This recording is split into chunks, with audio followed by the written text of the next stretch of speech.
नमस्कार विद्यार्थी मित्रांनो, मी विनोद नाईक. आपण पाहत आहोत इयत्ता 9वी विज्ञान चौथा पाठ द्रव्याचे मोजमाप. ह्या सेशनमध्ये आपण पाहणार आहोत की कशा प्रकारे द्रव्याचे मोजमाप म्हणजेच रिएक्शन होण्यापूर्वी व रिएक्शन झाल्यानंतर जे प्रोडक्ट तयार होतं त्यांचं वजन कशा प्रकारे सारखं असतं आणि स्थिर प्रमाणाचा सिद्धांत, त्याचप्रमाणे द्रव्य अक्षयतेचा नियम अँटोनिया लॅव्हॉइजर आणि प्राउस्ट यांनी कशा प्रकारे लावला त्याविषयी आपण या सेशनमध्ये पाहणार आहोत. चला तर मग पाहूया द्रव्याचे मोजमाप. बघा, आपण हे करण्यापूर्वी थोडा आपण जरा इतिहासात जाऊया की डाल्टनचा अणुसिद्धांत म्हणजे काय आहे याच्याविषयी आपण बघितलेलं आहे. डाल्टनचा अणुचा मॉडेल आपल्याला माहित आहे की त्यांनी सांगितलं होतं की अणु जो असतो तो इनडिव्हिजिबल असतो, म्हणजे त्याचं डिव्हिजन करता येत नाही. परंतु त्याचा नियम नंतर फेल झाला आणि त्याच्यानंतर रुदरफोर्डने त्याचा शोध लावला. पण त्याच्यापूर्वी पदार्थांचे वेगवेगळ्या वेगवेगळ्या मूलद्रव्यांचे अणू एकत्र येऊन त्याच्यापासून संयुग तयार होतं, हे डाल्टननी सांगितलेलं आहे. तर संयुगे कशी बनतात आपल्याला माहित आहे. समजा CuSO4 कॉपर सल्फेट याचा आपण विचार केला तर कॉपरचा एक अणू, त्याच्यानंतर सल्फरचा एक अणू, ऑक्सिजनचे 4 अणू एकत्र येऊन त्यांच्यापासून कॉपर सल्फेट तयार होतं. कोणतेही संयुग तयार होत असताना इलेक्ट्रॉनची देवाणघेवाण होते. जसं की आपल्याला माहित आहे H2O याचा आपण विचार केला तर ऑक्सिजन याचा अणुक्रमांक 8 आहे आणि त्याला बाह्यतम कक्षेत 6 इलेक्ट्रॉन्स आहेत, 2 आणि 6, म्हणजे अजून 2 इलेक्ट्रॉन्सची गरज आहे. आणि अशा वेळेला हायड्रोजनचे 2 इलेक्ट्रॉन त्याच्याबरोबर शेअर केले जातात आणि त्याच्या बाह्यतम कक्षेत अष्टक तयार होतं आणि हायड्रोजनच्या बाह्यतम कक्षेत डुप्लेट तयार होतं आणि अशा प्रकारे संयुग तयार होतं. कोणतंही संयुग तयार होत असताना इलेक्ट्रॉनची देवाणघेवाण होत असते, हे आपल्याला माहित आहे. मीठ, चुनकळी, पाणी, चुना किंवा चुनखडी यांची रेणुसूत्रे काय आहेत तर मिठाचं रेणुसूत्र आपल्याला माहित आहे NaCl. चुनकळी म्हणजेच जी चुना आपण भिजत ठेवला की थोड्या वेळाने त्याच्यावर जे पाणी राहतं, ट्रान्सपरंट पाणी, त्याला चुनकळी म्हणतात. त्याचं रेणुसूत्र आहे CaOH/2. पाण्याचं रेणुसूत्र आपल्या सर्वांना माहित आहे H2O. चुना म्हणजेच कॅल्शियम ऑक्साईड आणि चुनखडी म्हणजेच कॅल्शियम क्लोराईड कॅल्शियम कार्बोनेट यांची रेणुसूत्रे आपल्याला माहित आहेत. तर आता आपण पुढल्या स्लाइडमध्ये बघणार आहोत की कशा प्रकारे रिएक्शन होण्यापूर्वी व रिएक्शन झाल्यानंतर जे रिएक्टंट असतात किंवा झाल्यानंतर जे उत्पादित असतात त्यांचं वजन सारखं असतं.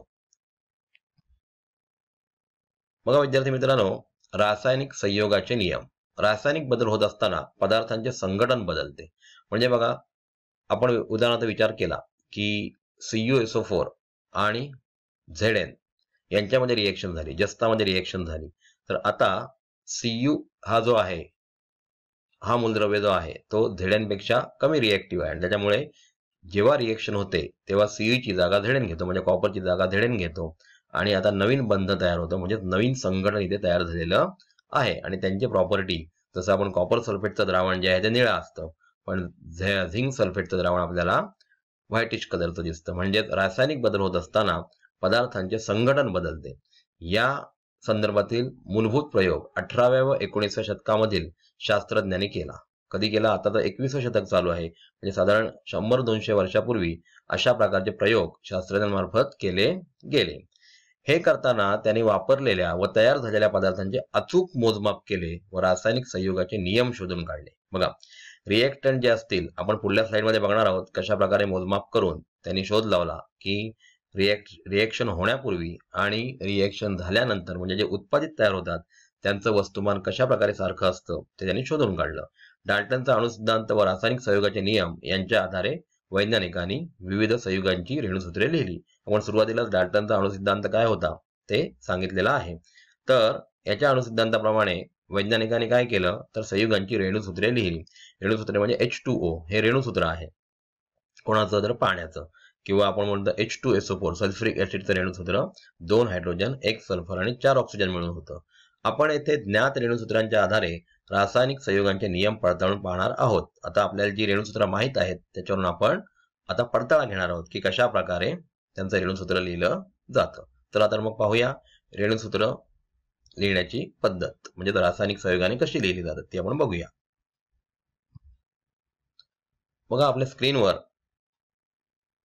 एक प्रयोग दिसतोय. त्याच्यामध्ये शंकुपात्र म्हणजे कोनिकल फ्लास्क घ्यायचा आहे, परीक्षा नळ्या, टेस्ट ट्यूब्स आणि तराजू म्हणजे बॅलन्स घ्यायचा आहे. आणि ह्याच्यामध्ये कोणकोणती रसायनं वापरलेली आहेत तर calcium chloride CaCl2, sodium sulphate Na2SO4, calcium oxide म्हणजे CaO, पाणी H2O.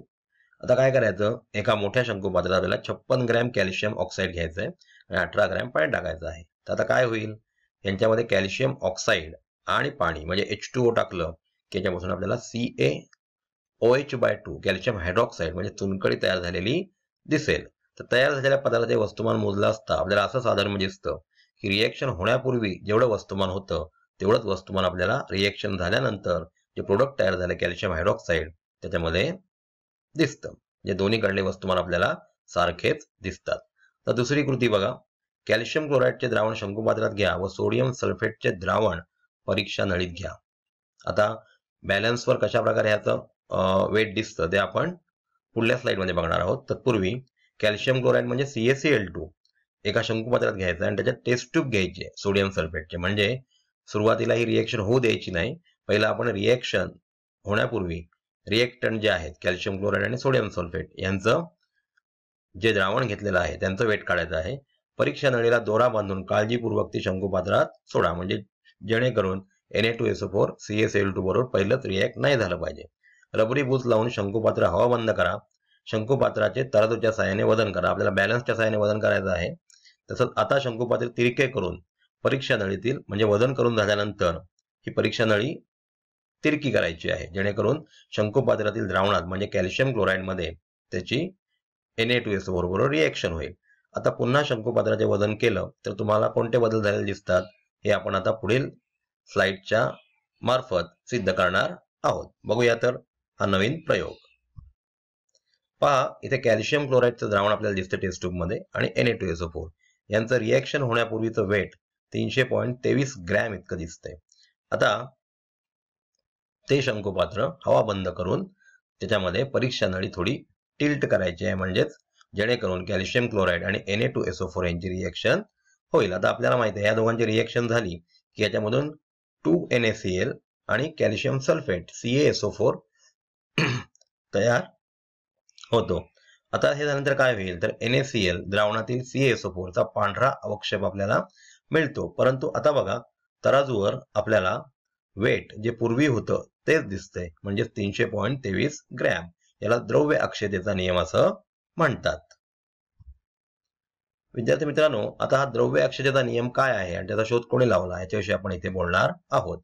1785 मध्ये अनत्वान लेओझियर रासायनिक अभिक्रिया होत असताना द्रव्याच्या वजनात वाढ किंवा घट होत नाही हा त्यांनी सिद्धांत मांडला.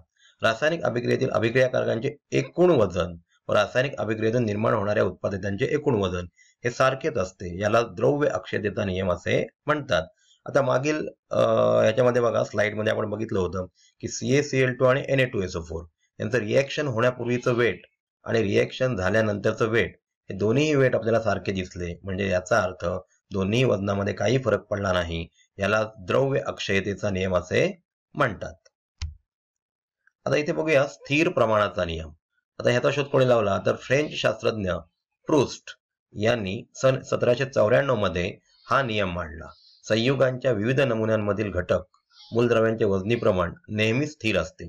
उदाहरणार्थ पाण्यातील हायड्रोजन व ऑक्सिजनचे वजनी प्रमाण एकाच असते. आता बघा, हायड्रोजनचं वजनी प्रमाण किती आहे तर एका हायड्रोजनचं वजनी प्रमाण 1 इतकं आहे. आता पाण्यामध्ये हायड्रोजनचे किती मॉलिक्युल्स असतात, हायड्रोजनचे किती ॲटम्स असतात तर 2 असतात. आणि ऑक्सिजनच्या एका ॲटमचं वजन वस्तुमान जे आहे, वजन नव्हे वस्तुमान जे आहे ते आहे 16. म्हणजे आपण यांचं 2/16 केले तर 2 एके 2 आणि 2 16 म्हणजेच एकाच 8 असं प्रमाण आपल्याला हायड्रोजन आणि ऑक्सिजनचं दिसतं. म्हणजे 1 ग्रॅम हायड्रोजन आणि त्याला प्रमाण कोणाचं असतं तर 8 ग्रॅम ऑक्सिजनचं.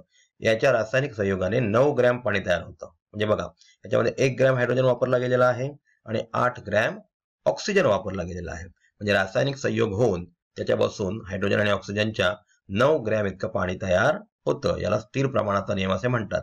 मी परत एकदा सांगतो बघा, हायड्रोजन आणि ऑक्सिजन मध्ये हायड्रोजनचं वेट किती आहे तर 1 एका हायड्रोजनचं. असे किती हायड्रोजन असतात तर 2. त्याच्यानंतर ऑक्सिजनचं वस्तुमान किती आहे तर 16. मग 2×16 म्हणजे यांचा जर भागाकार केला आपण तर एकाच 8 इतकं प्रमाण येतं. म्हणजेच हायड्रोजन आणि ऑक्सिजन यांच्या रासायनिक संयोगाने 1 + 8 म्हणजे 9 ग्रॅम पाणी तयार होतं. इथे पहा स्थिर प्रमाणाचा नियम. स्थिर प्रमाणाचा नियम सुद्धा आपण मागील स्लाइडमध्ये एक्सप्लेन केल्याप्रमाणे इथे 1 ग्रॅम हायड्रोजन आणि 8 ग्रॅम ऑक्सिजन म्हणजे 9 ग्रॅम पाणी तयार झालेलं आहे. आता कार्बन डायऑक्साईडचा आपण विचार केला तर कार्बन डायऑक्साईड एका कार्बनचं वेट आहे 12 म्हणजे वस्तुमान आहे 12 आणि ऑक्सिजन एका ऑक्सिजनचा आहे 16 म्हणजे 2 ऑक्सिजन CO2 म्हणजे 2 ऑक्सिजन असतात आणि त्याच्यामुळे 16 × 2 = 32 म्हणजे आपण जर 12/32 केले तर 4 3 = 12 आणि 4 8 = 32 म्हणजे 3/8 प्रमाण म्हणजे 44 ग्रॅम कार्बन डायऑक्साईड मध्ये 12 ग्रॅम कार्बन व 32 ग्रॅम ऑक्सिजन असतात हे आपल्याला सिद्ध होतं. म्हणजेच कार्बन आणि ऑक्सिजन यांचं प्रमाण 3/8 इतकं असतं. याचा सिद्धांत हा सिद्धांत फ्रेंच शास्त्रज्ञ प्रूस्ट म्हणजे जे.एल. प्रूस्ट यांनी 1794 मध्ये दिला. आता अशा प्रकारे स्थिर प्रमाणाचा नियम आपण बघितला आणि त्याचप्रमाणे द्रव्य अक्षयतेचा नियम सुद्धा बघितला. विद्यार्थी मित्रांनो, आता इथे आपण स्थिर प्रमाणाच्या नियमाची पडताळणी करणार आहोत. कशा प्रकारे स्थिर प्रमाणाचा नियम आपण सांगू शकतो. बघा, कॉपर कार्बोनेट ज्याचं सूत्र आहे CuCO3 म्हणजे याचं रासायनिक सूत्र CuCO3 आहे.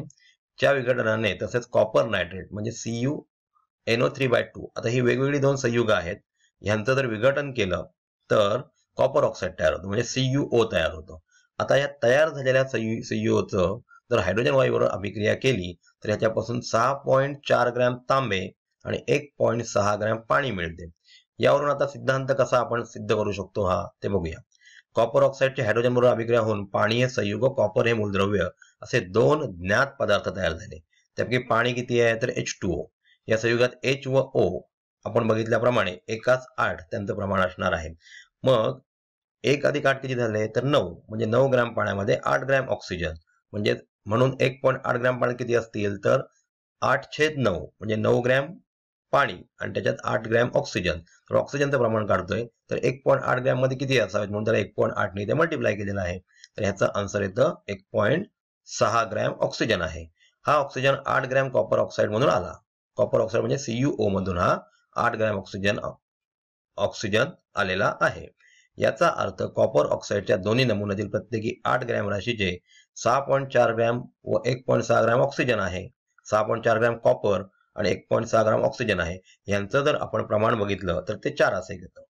आणि दुसरं आपण बघितलं होतं की CuNO3/2 यांच्या विघटनाने जो CuO तयार झालाय म्हणजे कॉपर ऑक्साईड आपल्याला 2 कडून मिळाला आहे. एक कॉपर कार्बोनेट कडून आणि कॉपर नायट्रेट कडून. परंतु यांच्यामध्ये Cu आणि O चं प्रमाण बघितलं तर सारखंच येतं. आता पुढल्या बघा CuNO3/2 म्हणजे कॉपर नायट्रेट यांचं विघटन केल्यानंतर जो CuO येतो याच्यामध्ये कॉपर 63.5 ग्रॅम आणि ऑक्सिजन 16 ग्रॅम आहे.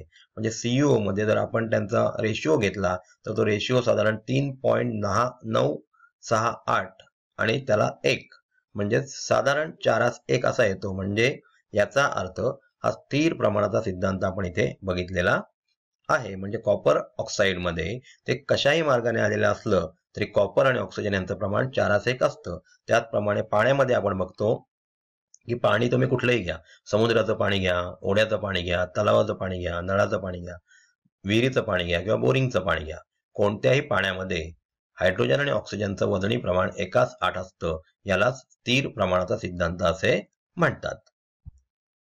तर विद्यार्थी मित्रांनो, आपण ह्या सेशनमध्ये काय काय शिकलो की कशा प्रकारे प्राउस्ट यांनी स्थिर प्रमाणाचा सिद्धांत आणि लॅव्हझियर यांनी कशा प्रकारे द्रव्य अक्षयतेचा नियम मांडला आणि कॉपर आणि ऑक्सिजन किंवा हायड्रोजन आणि ऑक्सिजन याच्यामधलं प्रमाण कशा प्रकारे स्थिर असतं तेही आपल्याला या सेशनद्वारे समजलं. धन्यवाद.